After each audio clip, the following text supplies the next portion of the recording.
Il était une fois, dans un amour reculé, oublié par le temps, une mère que tout le monde redoutait. On la surnommait la veuve de glace, bien qu'elle ne fût jamais veuve. Son cœur semblait simplement mort, gelé par des années de rancœur et de solitude.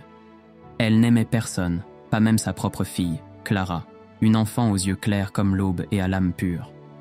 Clara grandissait dans les ombres d'une maison silencieuse, privée de caresses, d'histoires du soir, ou même d'un simple regard aimant. Sa mère la traitait comme un fardeau, un poids trop lourd à porter. Un matin d'hiver, sans un mot, sans une larme, la mère emmena Clara au marché du village et la laissa là, au milieu des cris de vendeurs et de la poussière. Un sac en toile pour tout bagage. Une dernière injure pour adieu. Démarre ta vie, petite chose inutile.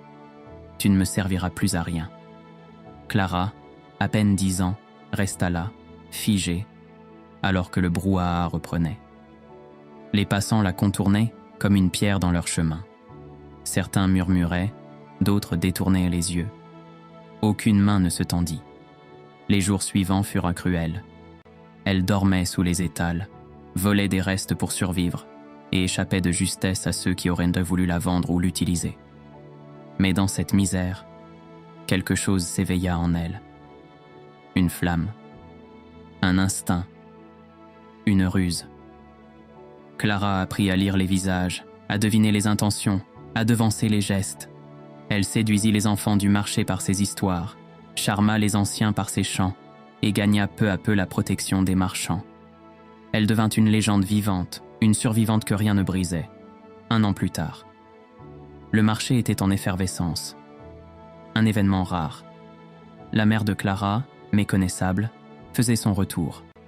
Frêle, ridée par la honte et les saisons passées, mais toujours aussi hautaine. Elle voulait récupérer son honneur, racheter du pain. Elle ignorait que Clara l'attendait. Clara s'était déguisée. Cheveux tressés, robe de mendiante, salissure sur le visage. Elle pleurait à chaudes larmes, racontant à chaque passant son histoire d'abandon et de survie. Son récit était un poignard lent qui entaillait les cœurs. Les gens l'écoutaient, bouche bée, et la rage montait dans leurs veines. Quand la mère passa devant elle, Clara s'accrocha à sa robe faussement tremblante. « Madame, ne partez pas. Ma mère m'a laissée ici, seule, comme une bête. Elle a dit que j'étais un monstre.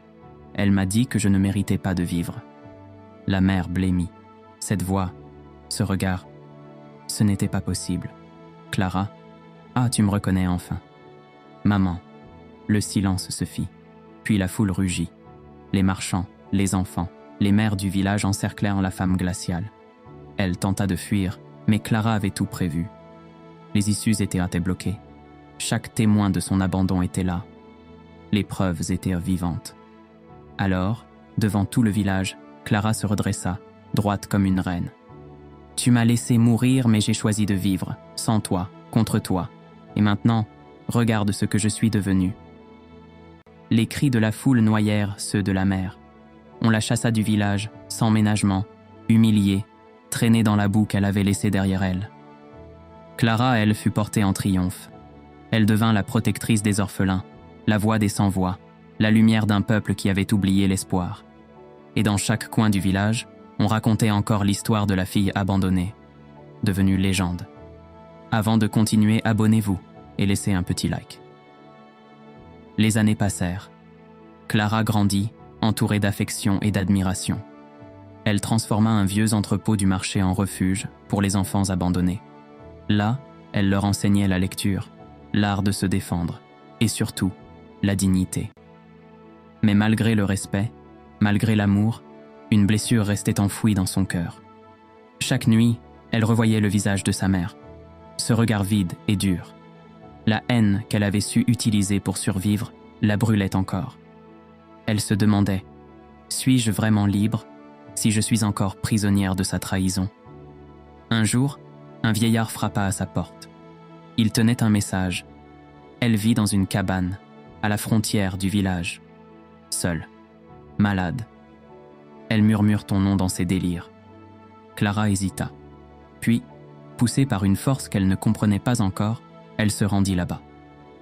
Elle trouva sa mère, amaigrie, affaiblie, rongée par la solitude. La femme la regarda, les larmes coulant sans retenue. « Je ne mérite rien de toi. Mais si je devais mourir avec un seul pardon, que ce soit le tien. » Clara resta silencieuse. Puis elle prit un linge, essuya le visage de sa mère et lui murmura « Le pardon ne te rendra pas meilleur, mais il me libérera. » Elle resta à ses côtés jusqu'à la fin. Et ce jour-là, Clara ne pleura pas pour la mère qu'elle avait perdue, mais pour l'enfant qu'elle avait été et qu'elle venait enfin d'embrasser. N'oubliez de vous abonner et de recommander si possible la chaîne pour nous soutenir.